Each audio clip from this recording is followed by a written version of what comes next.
Confidence can be a learnt thing for some people, just like public speaking can be a learnt thing. It doesn't come naturally to most people, but to some it does.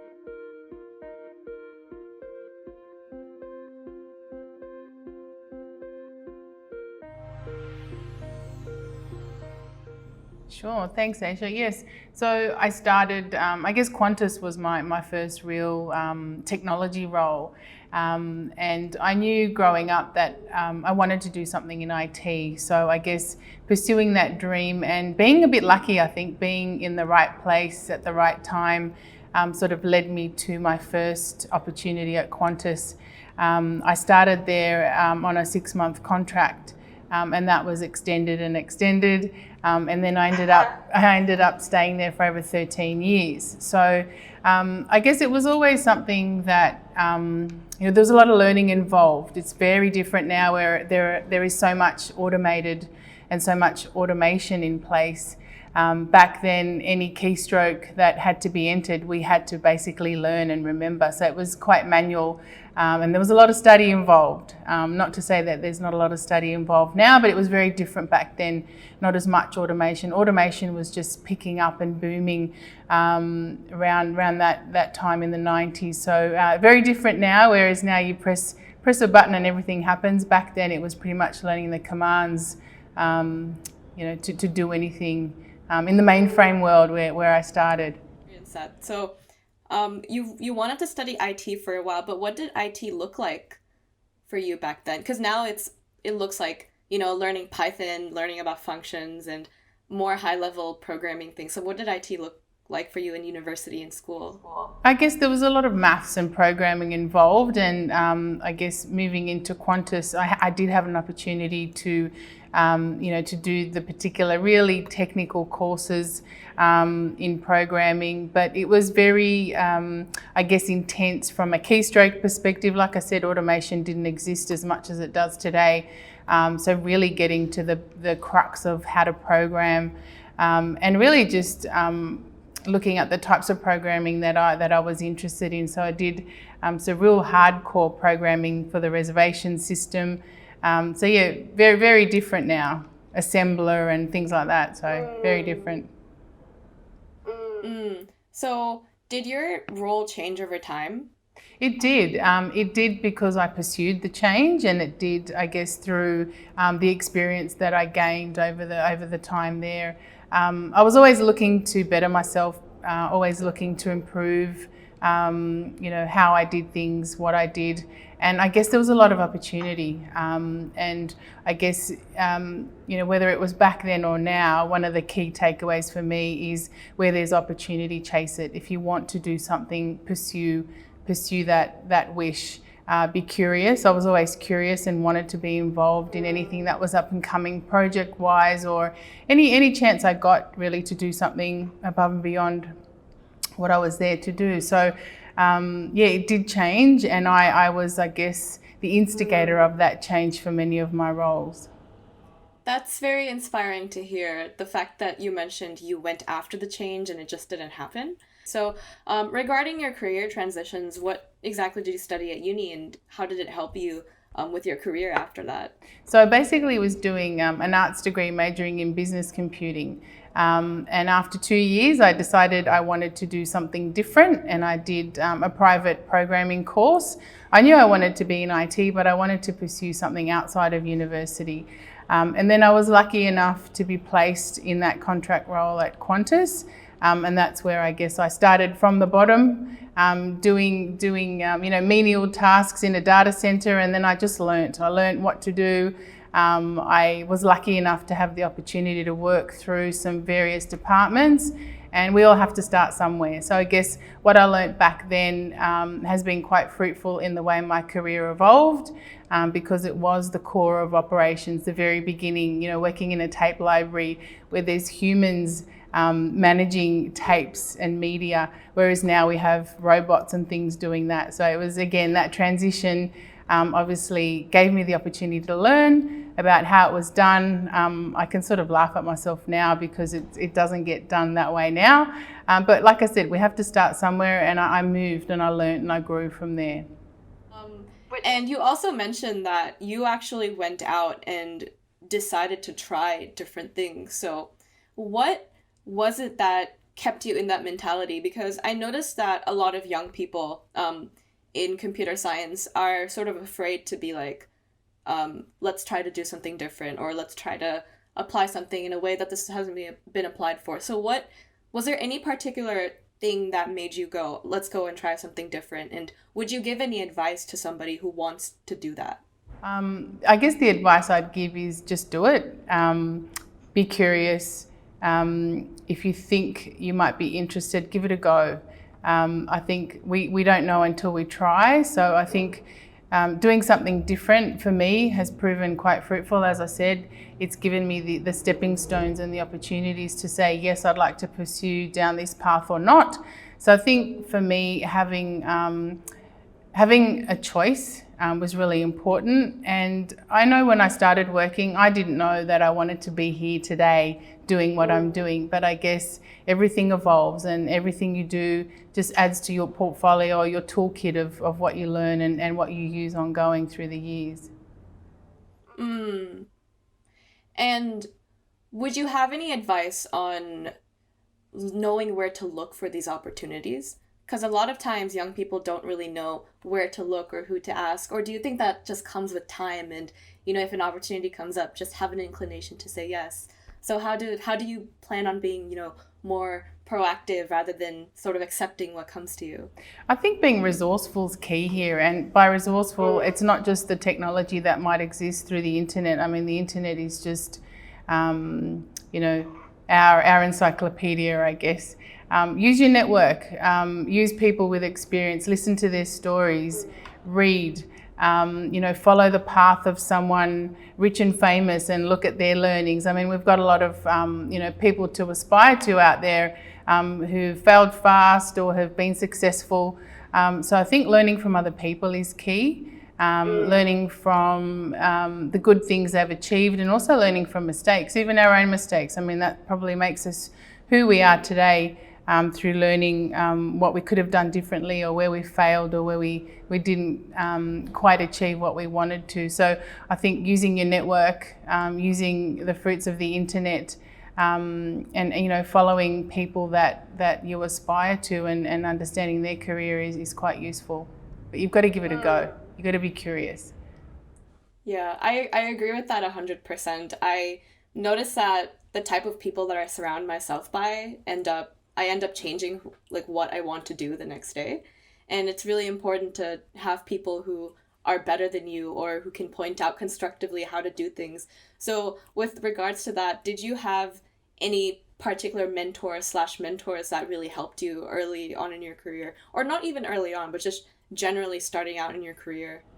I did, and I guess one thing that I've learned through life is that we learn from everyone. You learn from the good and the not so good, because you learn what not to do, and everyone's different. You're going to, value what someone brings through conversation or through experience, and you learn from them. And you also learn from people that you don't agree with, or that you don't see eye to eye with. So I guess it's just using every opportunity to learn and take snippets of what you want to add, like I guess, to that toolkit of life, or that toolkit of your career. Mentors along the way, I realised they were mentors not at the time, but afterwards for a couple of them. And I guess through that, really respecting the advice that people give you. I guess when I started work, my team leaders were people that weren't much older than I was. So I guess it's respecting the fact that they did have something different to offer, and they were a team leader for a reason, or a manager for a reason. Acknowledging that and working with them. And did you have any memorable pieces of advice that you've gotten from a mentor or a manager? I guess one of the key things is don't be too hard on yourself. We all live and learn, we make mistakes. And I guess being able to take on feedback constructively and taking the emotion out of things. And I think it's also useful to use that when you're giving constructive feedback. making sure that it's not personal or you're not hurting anyone's feelings. You've got to give and receive feedback respectfully. That's really important. And I guess that's what I've learned through my years, through people that have given me feedback and, my mentors over my career. You sound like a very resourceful person from what you've talked about so far. And I also get the feeling that you're sort of a go-getter, and which is a great thing. And I think it's what a lot of people in technology should be like, because it's, an ever-changing field, and you can't kind of stay with how things are all the time. You kind of need to go up and say, oh, I actually want to do something different, or, oh, I want to change how this works. But obviously, most people enjoy the status quo because that's how, they see the world, and that's how they feel like things should be. So obviously, I do feel like you must have faced some challenges when you tried to be the go-getter that you are. And I was just wondering, what were those? Did you have any particular challenges that came with, being ambitious as a young person in technology? And how did you deal with them?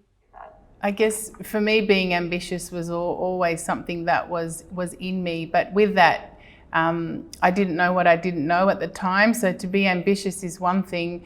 And even if it's in relation to applying for a role, something that might not be exactly what you think or, 100% of what you can do, be ambitious. Try, but don't be disappointed if you fail or if you don't succeed. So I think being ambitious is great, but you've got to learn through what you achieve, because your ambitions might be just ambitions and you may not achieve. So I think it's being able to take the good with the bad, and just keep plowing through. That's such a beautiful way to put it.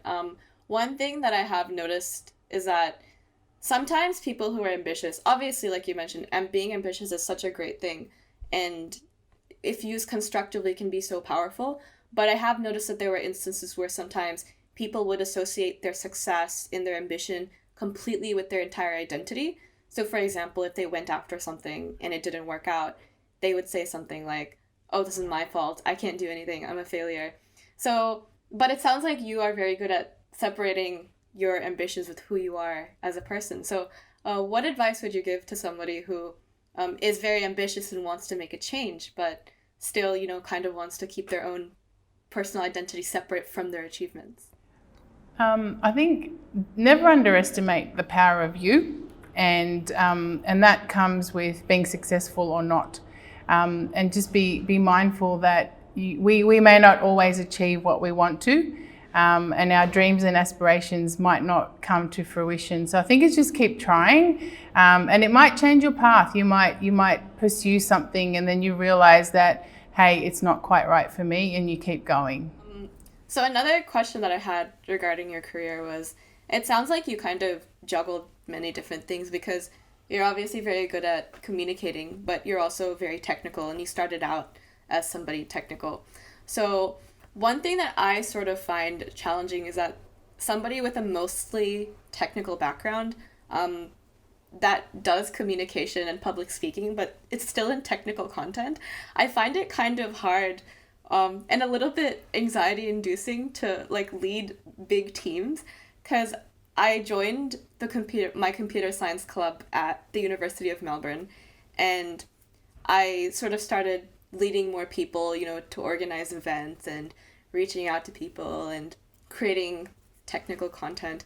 But I don't know, I find it sort of, I get really anxious knowing that there are so many people who are looking up to me for decisions and, coming to a consensus for certain things. So I was just wondering, how, what is your experience managing people looked like? Well, I have a few stories to tell, but I guess for me, I love being around people, and I guess that humanistic approach has always worked for me, because that's just how I work. Treating people like people is really important.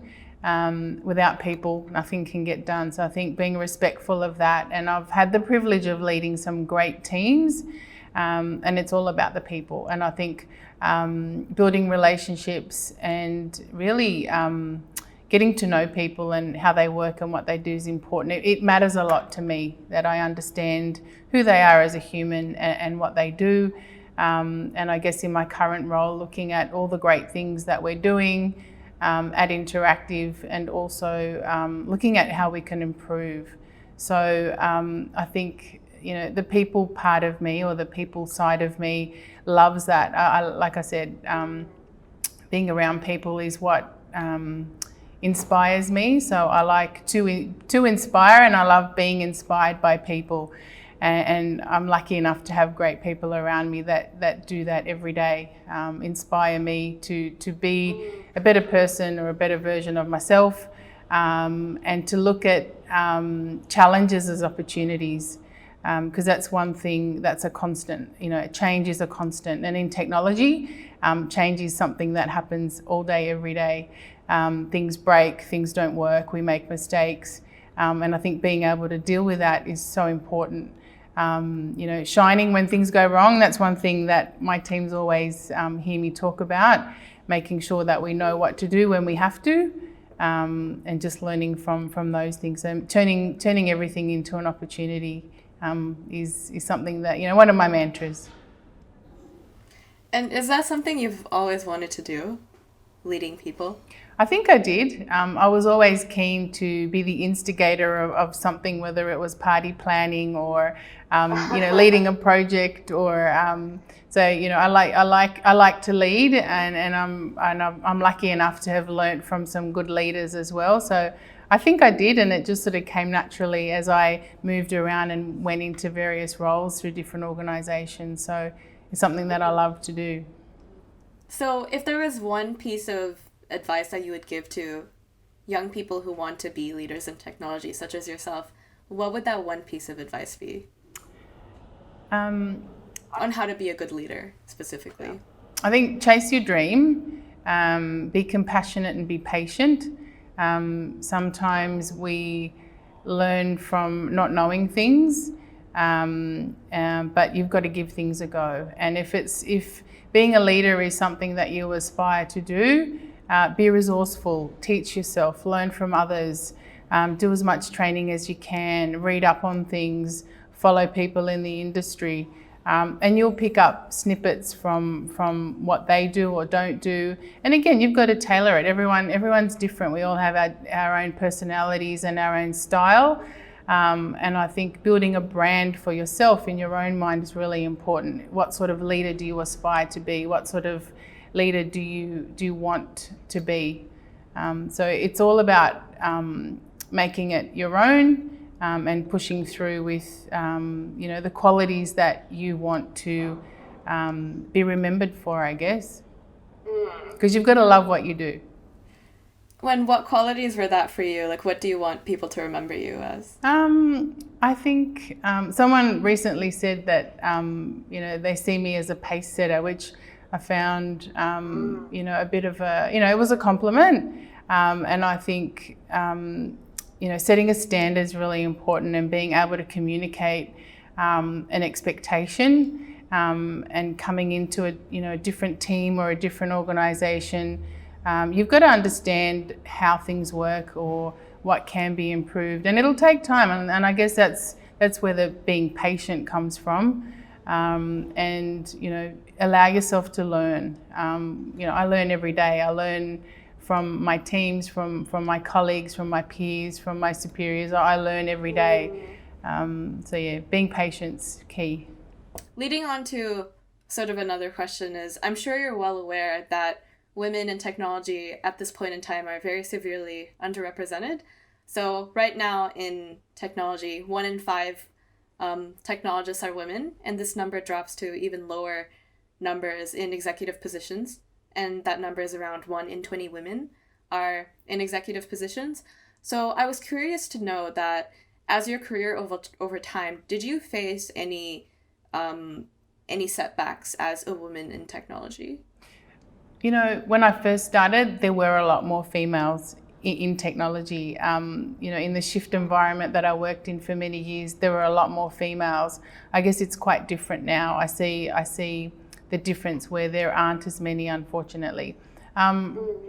I guess, from a setback perspective, I've always been me. I haven't had to change for anything or anyone, apart from bettering myself or learning. Like I said, that happens all day, every day. From a setback perspective, I have never felt, hard done by.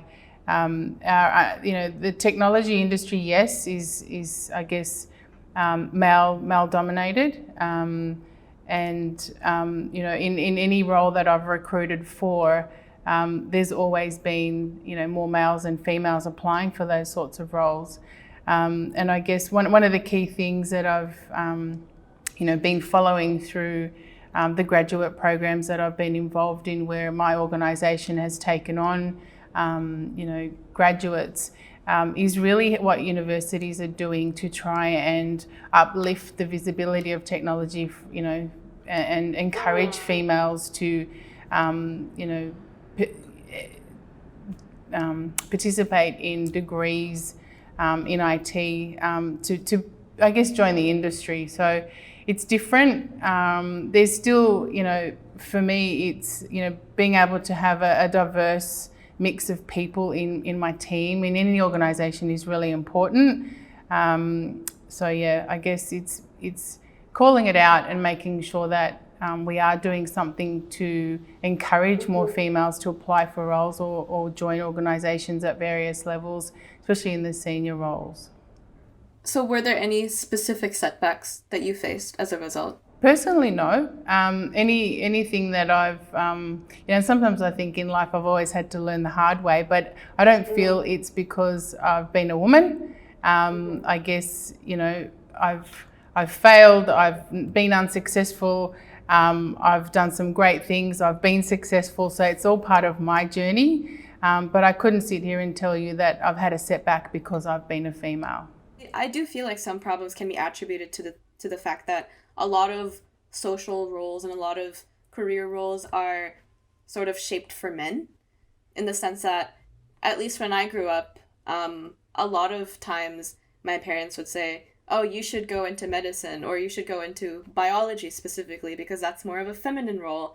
But physics and math are more of men roles, and which was really confusing. And it was a very consistent thing growing up, because I don't know if I mentioned this, but both of my parents were born in Australia, but I grew up in Dubai, so it's a bit of a more conservative society there. So women are expected to do different things. So even just saying, oh, I like math when I was younger was like, oh, what? That's right. I might just add to that. I guess sometimes society shapes that thinking that only men should be, the physicians or the the maths geniuses, but there's a lot of women out there who are very clever and intelligent in those arenas. So I think it's just the passion, and whether or not time will, I guess, show us what the shift looks like.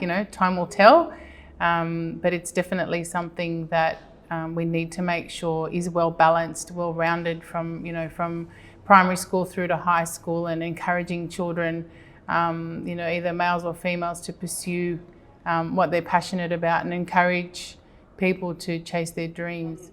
I relate to you in the sense that I didn't feel like there was a particular setback just because I was a woman. It felt like it's important to just put yourself out there and say, hey, I really want to do this, because people don't have the time to, judge every small thing about you. Most people just go off their first impression of you and just say, yeah, that's this person. And if you present yourself as somebody who, is vulnerable and can't take criticism and can't be open to feedback, then that's how people are going to think of you. But if you're someone who asserts themselves and, says, I want to do this, like you've done over your career, then people just naturally take you on as a leader regardless of your background.